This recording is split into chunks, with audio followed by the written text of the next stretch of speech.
Welcome to CBI News. You're listening to The Truth with your host, Linda Forsythe, and the man with the coolest name in radio, Pimpy.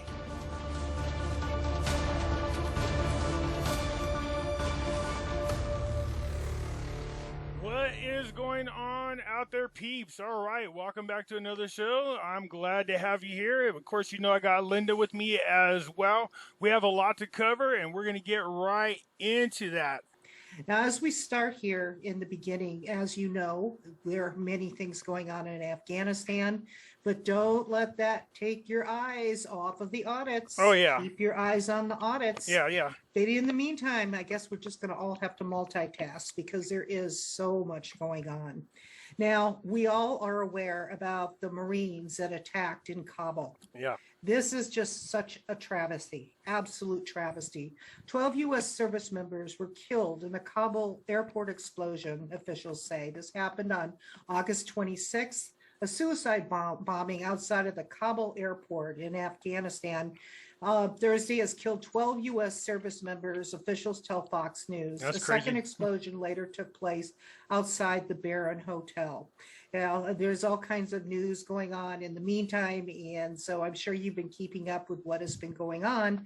But there is an interesting commentary that was made by James Woods.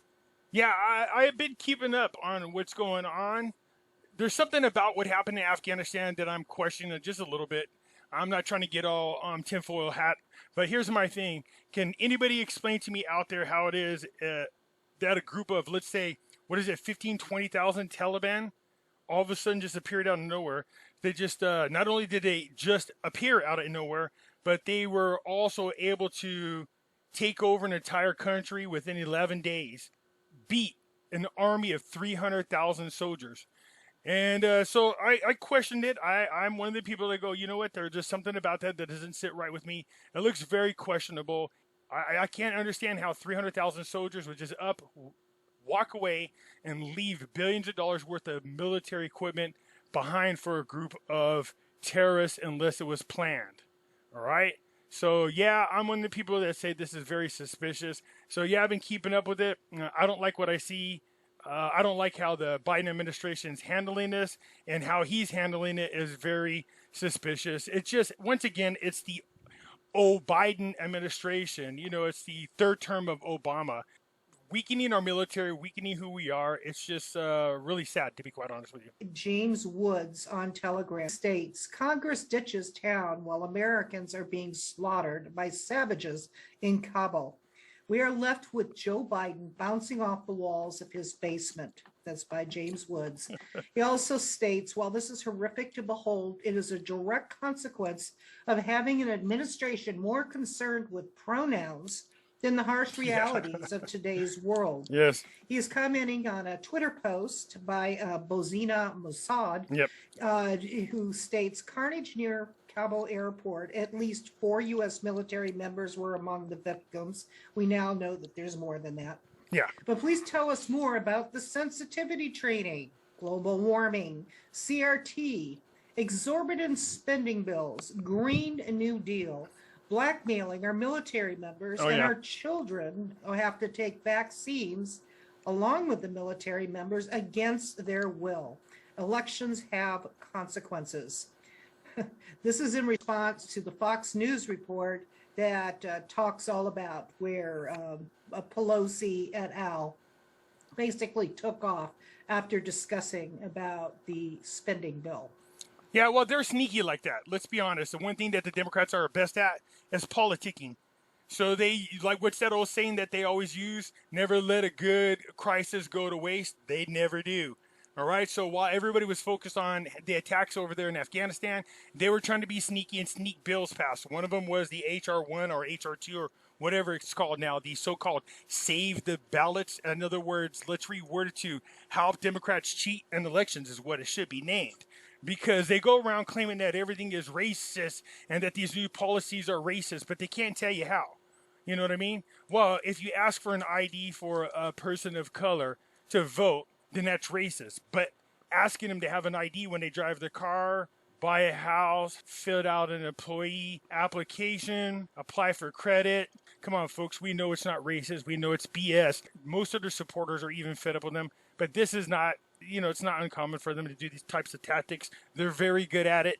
And then just get the hell out of town. So while we're busy on whether or not our soldiers are being killed overseas and, people that were out there helping us overseas are being killed, the Taliban taking over a nation in which they can now use as a launching ground for other terrorist groups, while we're all worried about that, the Democrats wanted to hear about pushing bills through as well as find ways to control the election so that they never lose again.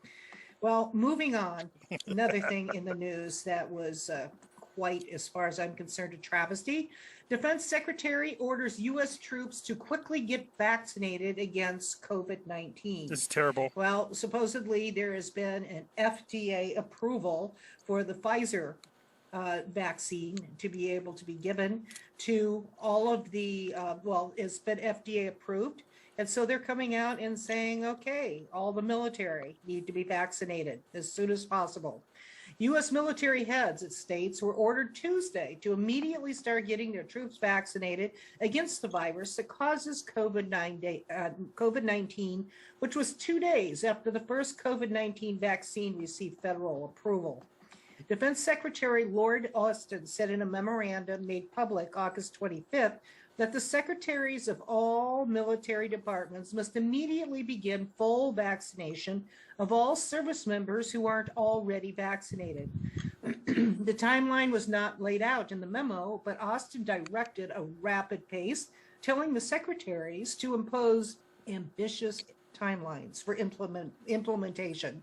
Austin announced on August 9th that all active duty military members should have to get the COVID-19 vaccine. So they've been pushing this for quite some time, and I do know for a fact that there are a number of military that absolutely do not want to get this vaccination. It's going to be interesting. Yeah, good luck with that. Yeah, I think it's somewhere in the neighborhood of 47% of the U.S. military men do not want the vaccines, and rightfully so. They shouldn't get it. I think it's ironic that we have the Democrats constantly saying, oh, we believe the science, believe the doctors. What they really mean is believe their scientists, believe their doctors, because there are doctors all around the world speaking out against the coronavirus and how it's being handled, as well as how the vaccines came to be. If you really want to find out the truth about the vaccines and you want to find out the truth about coronavirus, Pimpy's News Network, all right? See here, Pimpy's News Network.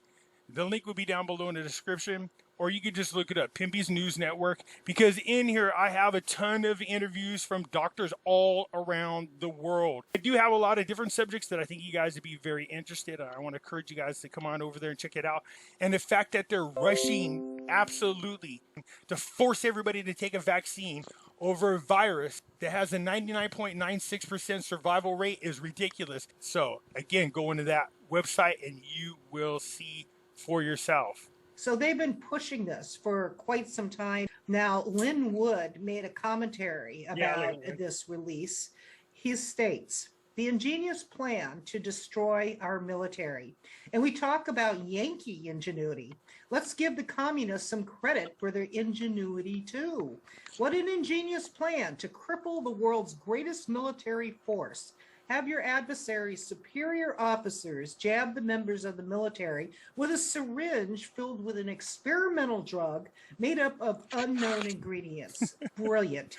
And it was even more brilliant when the communists combined their ingenuity with the ingenuity of Yankee traitors. Pray for the members of our military. They did not sign up for this. No. They signed up to defeat communists and tyrants, not to be controlled by them. Oh boy, folks. What do you think about that, Pimpy? I need new conspiracies because all my old ones came true. I never thought in my lifetime that I'd actually see the new world order push their agenda. Unfortunately, they want a one world government. They're working towards it now. And I cover that on a lot of my videos, just like Linda does too. So it's being implemented right in front of our faces. It absolutely is. Anybody that speaks out against it is being silenced, and they're being silenced in a really bad way. So do your own research, people. The one group of people that's absolutely in their way from a total communist takeover of this country is our military. And there's no surprise. I mean, Obama's administration, they hated him, and they treated him like crap. And then Trump came in, he showed them a lot of love, And then now Biden's back in there and it's right back to treating them like crap. But that's because they're a threat against any type of color revolution, which is really happening right now, and which is the communists take over this country. And, you know, your daughters and your sons went to fight for this country. And it could be very well that the damn people that's running this country are trying to kill them. Well, we have other things here in the news. Capitol Police say that the officer who killed Ashley Babbitt on January 6th acted lawfully. This was a report that actually came out on August 24th. The U.S. Capitol Police officer who fatally shot a military veteran inside the Capitol building on January 6th was cleared by his department and won't face internal disciplinary action. Well, that's interesting. The U.S. Capitol Police announced on August 23rd that an internal investigation found the officer's conduct in shooting Ashley Abbott both lawful and within the department policy. That policy says an officer may use deadly force only when the officer reasonably believes that action is in the defense of a human life, including the officer's own life, or in the defense of any person in immediate danger or serious physical injury. The officer hasn't been officially identified. The officer and the officer's family have been the subject of numerous credible and specific threats for actions that were taken as part of the job of all our officers, depending the Congress, members, staff, and democratic process, said the USCP in a statement. Yeah, I mean, you know, it's questionable. I don't feel like his life was in danger at any time. And the whole so-called insurrection was just BS. I was there on January the 6th. No, I was not in the Capitol, but I was at the Trump rally. There was about 3.5 million people there. And if Trump really wanted to send people over to the Capitol, they would have went easily and tore that place apart. There was no insurrection.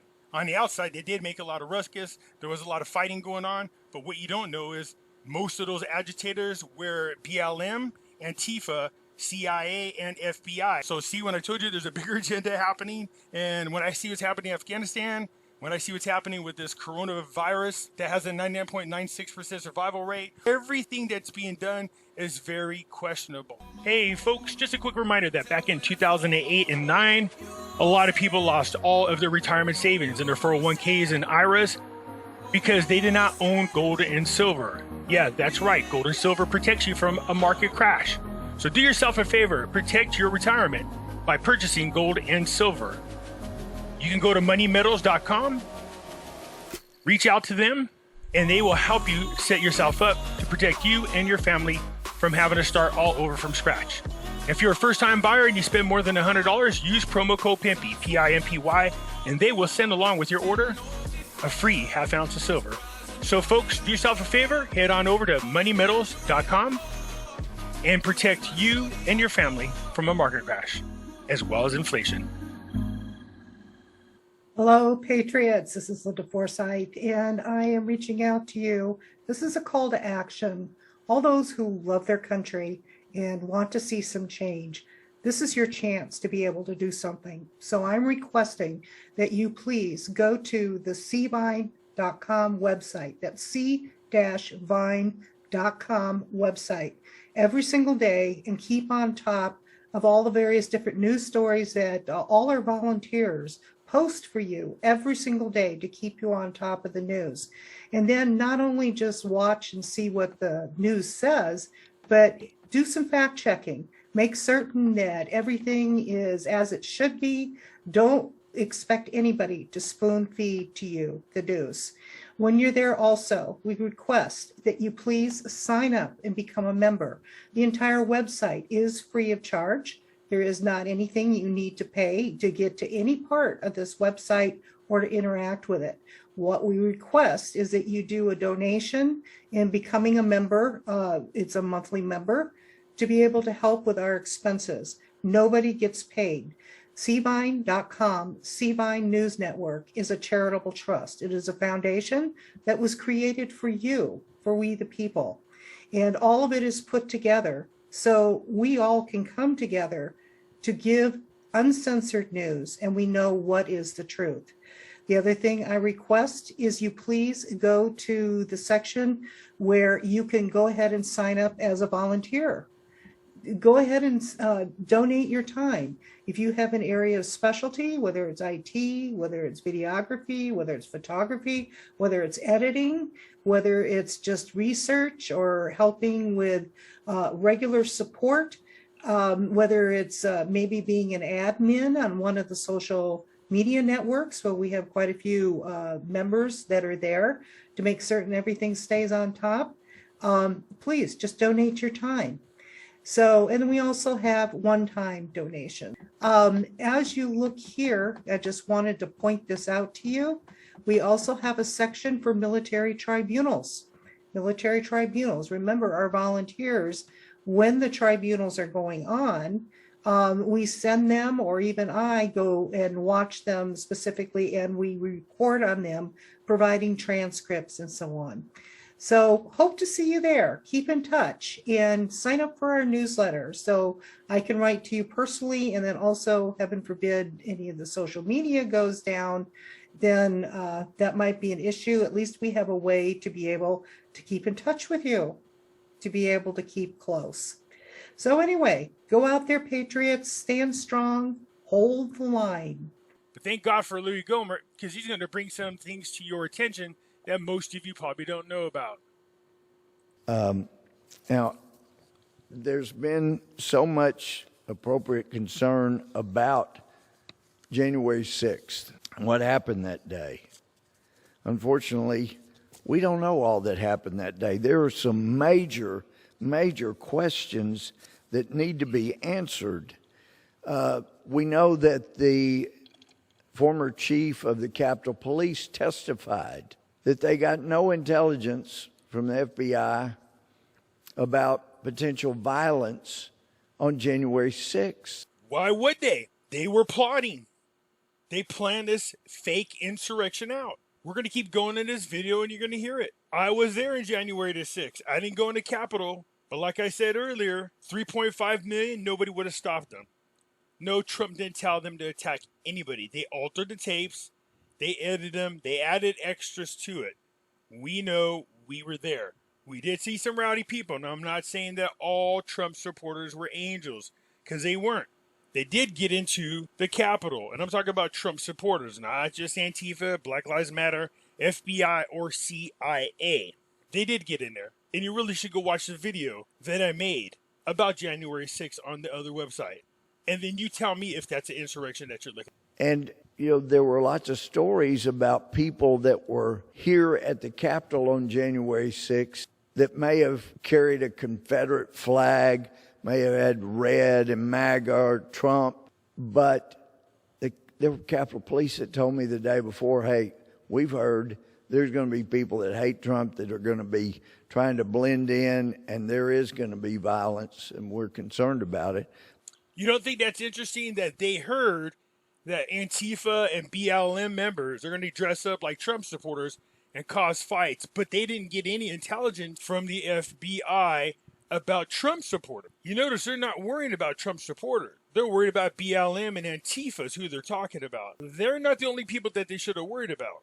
But the chief of Capitol Police said they got no intel like that from the FBI. An article a few days ago from Revolver says unindicted co-conspirators in the January 6th cases raised disturbing questions of federal foreknowledge. It's June 14th, and I saw a friend, Tucker Carlson, covered this last night, but this is really disturbing, and this is something that I know from my time here in Congress has disturbed Democrats and Republicans alike across the aisle, because we don't like to see government agents stirring up trouble or find that there are criminal acts that would not likely have occurred had not the federal government been participating. Yes. Whether they were actual agents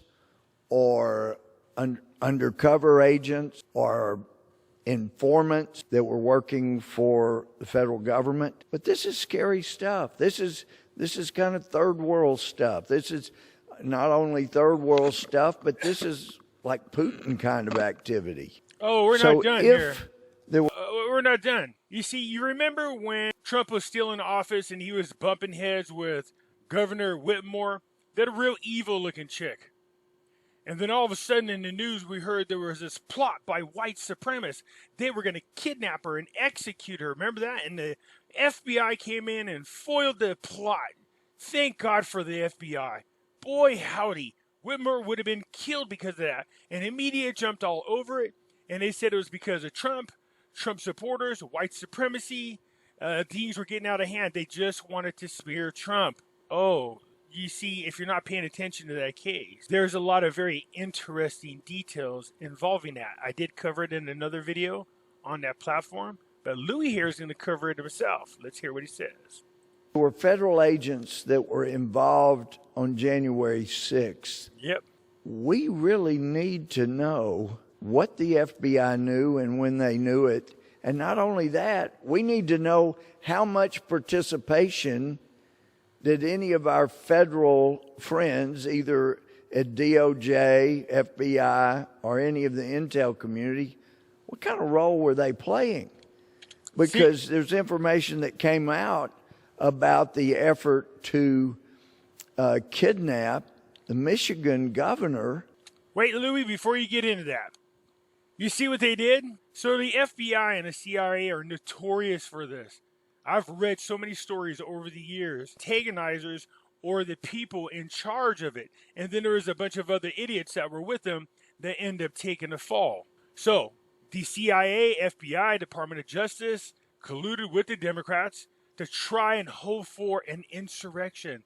They really did. They knew the Trump rally was there. They knew Trump was going to have a lot of followers. They knew Trump had intentions on coming down and having us all voice our opinion. That's when they went ahead and set this little trap.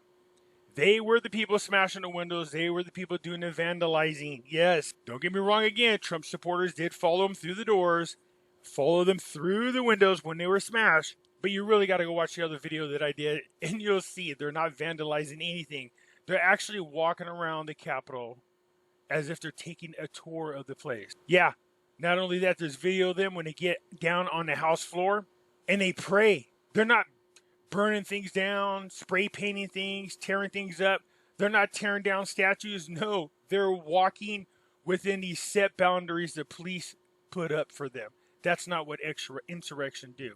Now listen to this, because you think these, some of you are going, man, our intelligence agencies wouldn't do that. Oh yeah, because listen to their part of this kidnapping plot. And there were federal agents, so it's been said there were federal agents that were involved in that.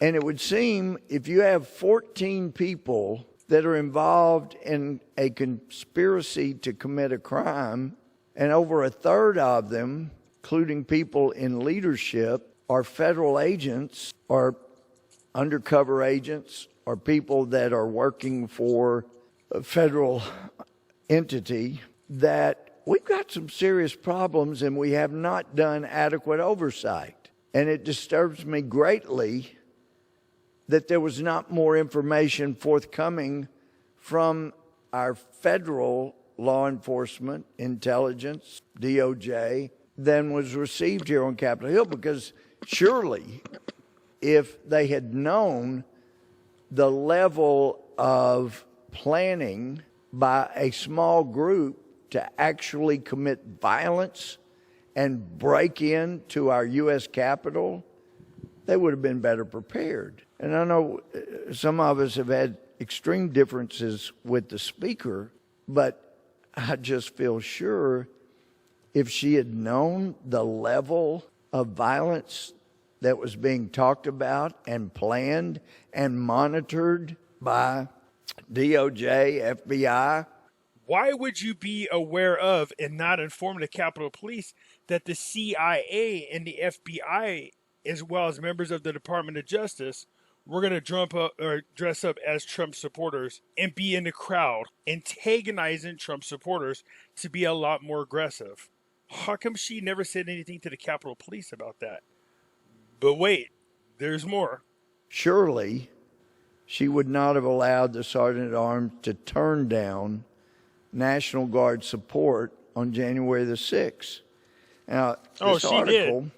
So, You should be real disgusted at the fact that there are politicians, very corrupt politicians, that are willing to use our intelligence agencies, and our intelligence agencies willing to go along with this, to attempt a coup against a sitting president just because he was a true outsider. Despite what you think of Trump, they found no crimes on this guy. And ever since he's been out of office, 104 court cases. Yeah, everybody trying to charge him with something. It pulls from documents, legal documents that have been filed by the federal government in some of these different cases. This article says it wishes to address the matter directly in the following three questions. In the year leading up to January 6 and during January 6 itself, to what extent were the three primary militia groups, Oath Keepers, Proud Boys, and the 3 Percenters, that the FBI, DOJ, Pentagon, and Network News have labeled most responsible for planning and executing a Capitol attack on January 6, infiltrated by agencies of the federal government or informants of said agencies? Question 2, exactly how many federal undercover agents or confidential informants were present at the Capitol or in the Capitol during the infamous siege, and what roles did they play? Exactly. Merely passive informants or active instigators? And third, finally, of all of the unindicted co-conspirators referenced in the charging documents, the official federal pleadings, of those indicted for crimes on January 6, how many worked as a confidential informant or as an undercover operative for the federal government, FBI, Army intelligence, etc.? Whoa. In the narrative about January 6, or if the narrative about January 6 does not conform to the questions above, the American people will never learn the most important truth about what January 6 is and what kind of country they're really living in. Yes, it was a setup, just like they'd done everything else. They had people leaking private conversations between world leaders just to try to smear Trump. Do you understand how disgusting that is? That these people would put our country at risk and violate long ongoing relationships with people just so they could try to make Trump look bad or get him in a gotcha moment. Well, you see when the Democrats jump up and down talking about how they want to form that committee, a 9/11 style committee, why do you suppose they wanted to do that? Well, that's because the FBI came back to them and said, hey, what you're saying is wrong. Trump didn't incite any insurrection whatsoever. There's absolutely zero proof. Oh, by the way, there is proof that our intelligence agencies were the ones involved in a lot of the damage of the insurrection. You see, this is how, again, you know the Democrats have no intentions on getting to the bottom of the truth. And this is why you got to get rid of these career corrupt politicians. You see, Nancy Pelosi is in charge of and has somewhere in the neighborhood of 14,000 hours of videotape from around the Capitol, but she refuses to release it to be investigated into. Why? If you're so sure that Trump and his supporters did it, why wouldn't he give up the tapes so that we could see who's on the tapes and go arrest those people? Oh, I know why. You see, Republicans reported that the Democrats were doing walkthroughs the day before the so-called insurrection with some pretty shaky looking people, most likely our intelligence agency. When the insurrection happened, they had the audacity to turn around and tell reporters that they saw Republicans doing a walkthrough. They're willing to put their own congressman, congresswoman in jail on false charges just so they can have a power grab. That's really sad, and they all should not only be voted out of office, but they should be put in jail. Nancy Pelosi has 14,000 hours of videotape that she absolutely positively refuses to release because you would be able to identify the people in the videos as working for our intelligence agencies. In addition to that, seeing the Democrats give them walkthroughs the day before. It turns out the federal government did, in fact, have undercover agents or confidential informants embedded within the so-called militia groups indicted for conspiring to obstruct the Senate certification on January 6. The implications would be nothing short of seismic, especially if such agents or informants enjoyed extremely senior level positions within such groups. And the thing is, like I say, they've got documentation, the federal pleadings that the United States government has filed in some of these cases that really raise serious issues. Yeah, there's no question there were radical groups there, and those three seem to be the most prominent. No, Louis, I was there. They weren't. They actually were there to keep the peace in case BLM and Antifa showed up in large crowds and started to try to do any harm whatsoever. That's why they were there. And why people call them white supremacists is beyond me.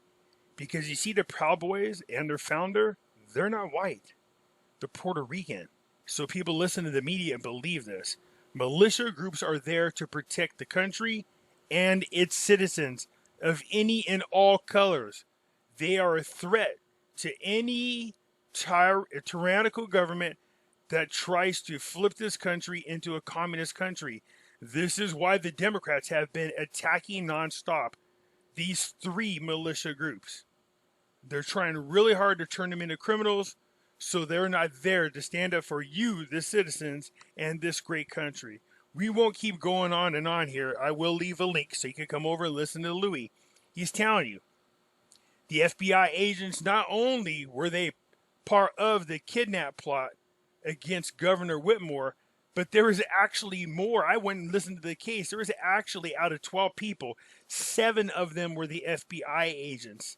And they actually, according to all witnesses, were the ones that were coordinating and planning the kidnapping and execution. Yes. So how much involvement did they have in this attempt to try to get Trump supporters to cause an insurrection? It didn't work. There was no insurrection. I cannot stress this to you enough. If you go to this website here, pimpysnewsnetwork.com, in the video that you want to see, videotape from inside the Capitol. It's inside the Capitol. I can't stress that enough. So when you see it, you can see what they think is an idea of an insurrection, because it wasn't. There was no insurrection. They just lied about everything that they said these people did. Now, they did go into the Capitol, which they should not have. And a lot of them are still in jail to this day because of it. You can see all the different videos here. You guys have a lot for you to come and check out. All right? But I just recently played the one from the Capitol so you can see it for yourself. They had these people walking through the Capitol. The police were telling them what they could and could not do. Does that sound like any type of insurrection to you? I'm just wondering what you think of that. Another one I highly recommend you see right here is Dr. Shiva. This here will blow your mind, his testimony. Right here is a video I'm talking about. I'll show you a brief, quick clipping of it. Oh, I have to be signed in. That is funny. Denied by my own platform. But I highly recommend you watch it. I'll show you undeniable proof that there was no insurrection. So don't fall for that. But be pissed off that our own government, our own intelligence agencies, don't be surprised, but just be pissed that they coordinated with Democrats to try to make this thing look like an insurrection. This is something kind of interesting that I happen to be personally involved with, the individual that is doing some research on this. But there is an article up on the CBine News website that is a commentary, because we cannot state it in any other way.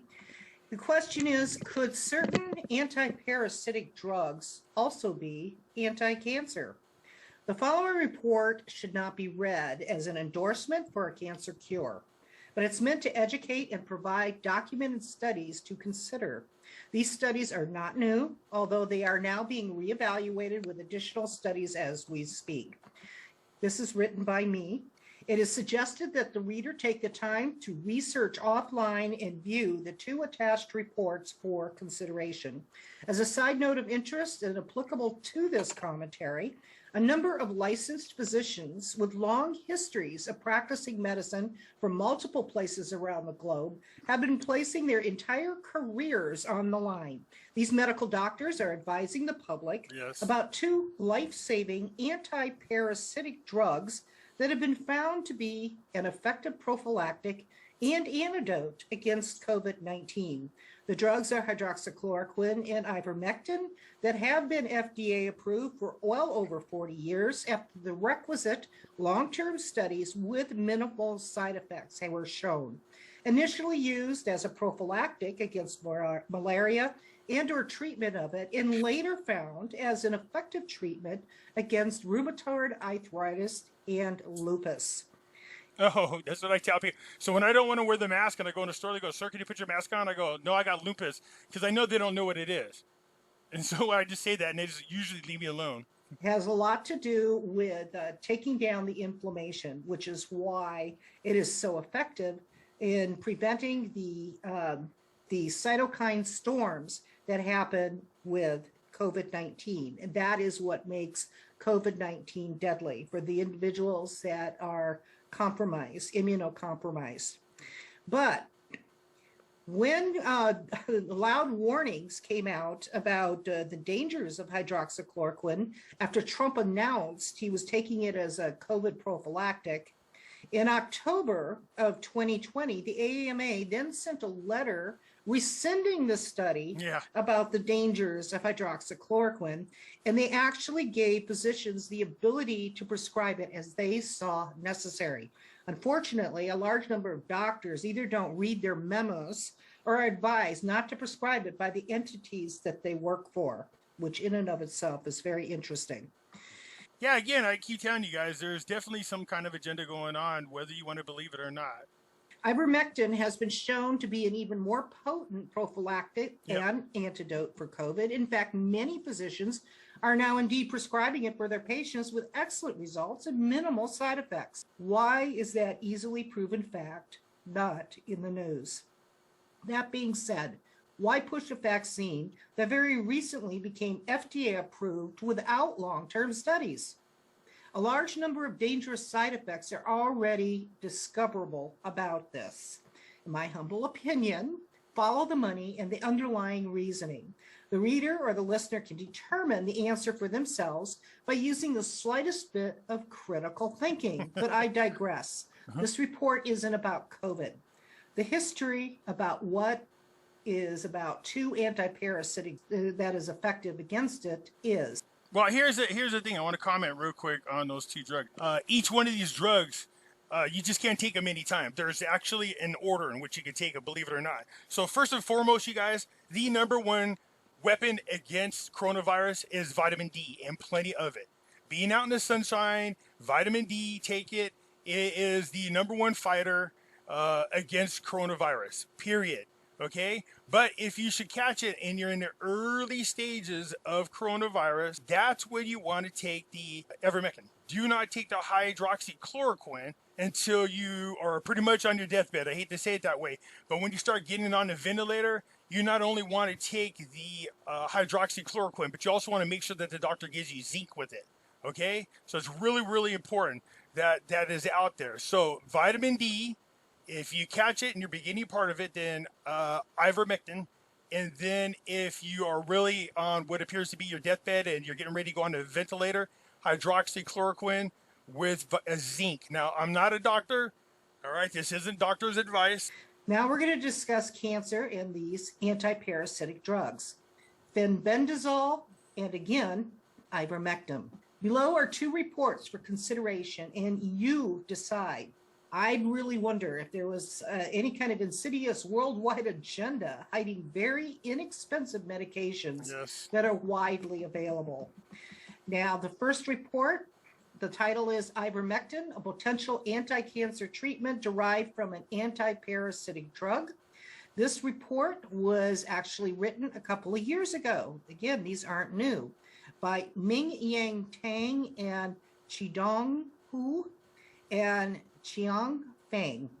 Okay, as a very brief graphical abstract, it states in the very beginning of it, ivermectin has powerful anti-tumor effects, including the inhibition of proliferation, metastasis, and angiogenic activity in a variety of cancer cells. This may be related to the regulation of multiple signaling pathways by ivermectin through PAK1 kinase. On the other hand, ivermectin promotes programmed cancer cell death, including apoptosis, I can't pronounce easy it, for you not to say. autophagy, and pyroptosis. Now, I'm not going to read much more of this because this is very, very technical. This is an actual drug study that was done, and anybody who is a physician or understands the medical aspects of this and the science behind it, there is a link to this report on c-find.com, that you can read and go a little bit more in depth about exactly what it's saying. But then there's another anti-parasitic drug, fenbendazole. Now, it starts out, how I initially found this is if you have animals, then you've definitely heard of fenbendazole. Fenbendazole is a drug used for parasite and anti-worm treatments in animals. It's a common drug for veterinary use.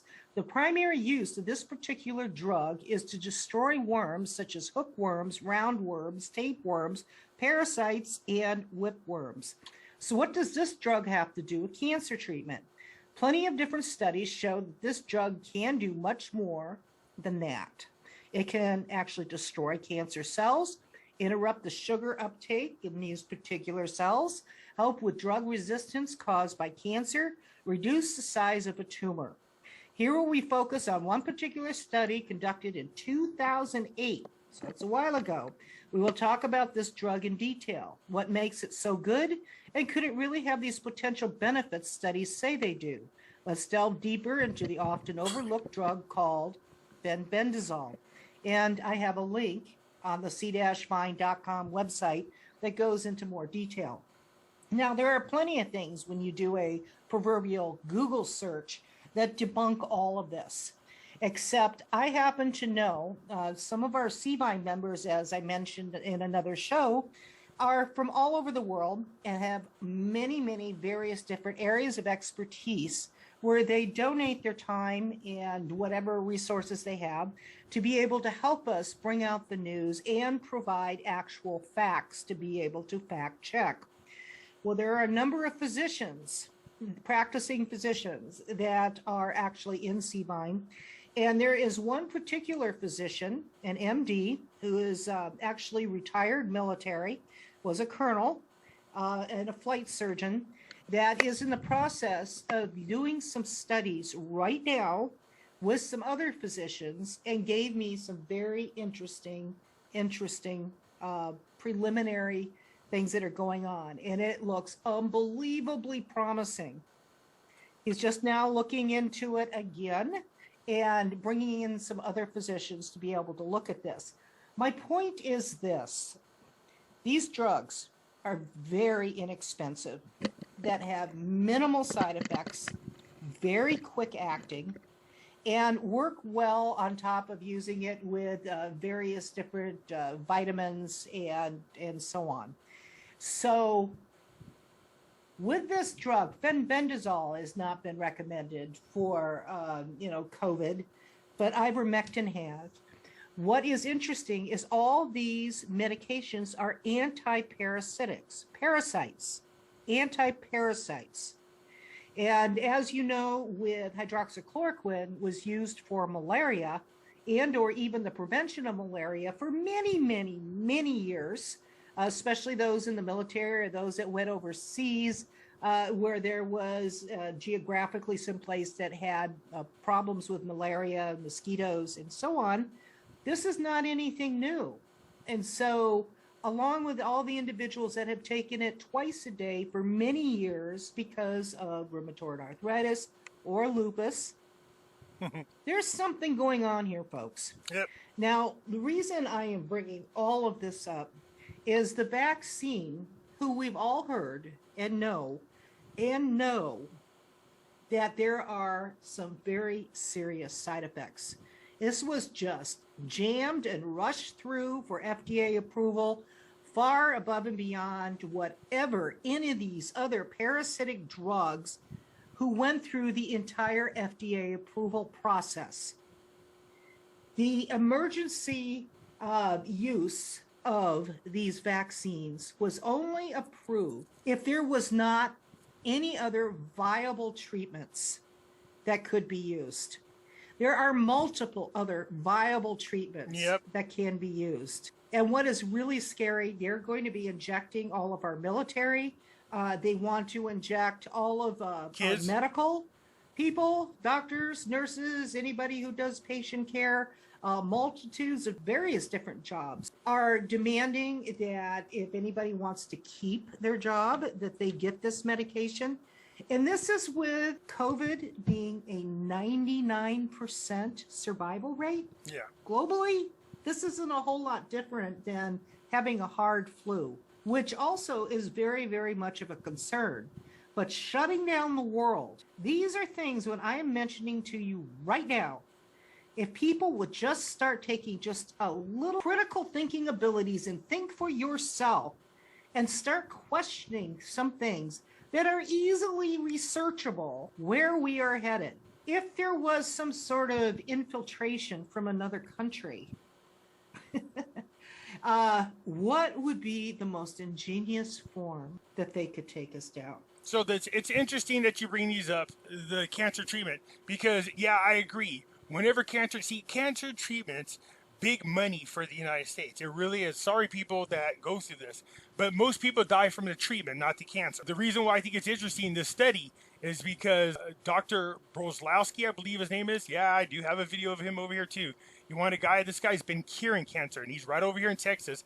And you should watch this documentary about him because they put his life through a living hell. But he's still around. So Dr. Brozinski, he is in Texas. He's been curing people of brain cancer. So I'm glad that your friend has definitely found some other things that are helping people out. There were over 200 released Gitmo detainees that were released back during 2008, 2009 Obama regime that was going on, that are now back to killing Americans.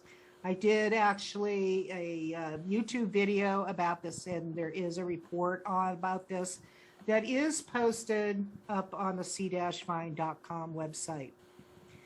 Well, Taliban just now appointed former Guantanamo detainee Abdul Qayyum Zikr as acting defense minister of the Islamic Emirate of Afghanistan. Thank you, Obama. Actually came out from Al Jazeera. Zakir, then known as Abdullah Ghulam Rasul, was captured on the battlefield and sent to the American detention camp at Guantanamo Bay until December of 2007, when he was deported to Afghanistan. I'm going to end the show with these words that were from U.S. President Abraham Lincoln in the Gettysburg Address from September 19th, 1863. It states that these dead shall not have died in vain, that this nation under God shall have a new birth of freedom, and that government of the people, by the people, and for the people shall not perish from the earth. Good day, everybody. Hold the line, patriots. And that's it for now. We'll catch you guys later on. And we're out.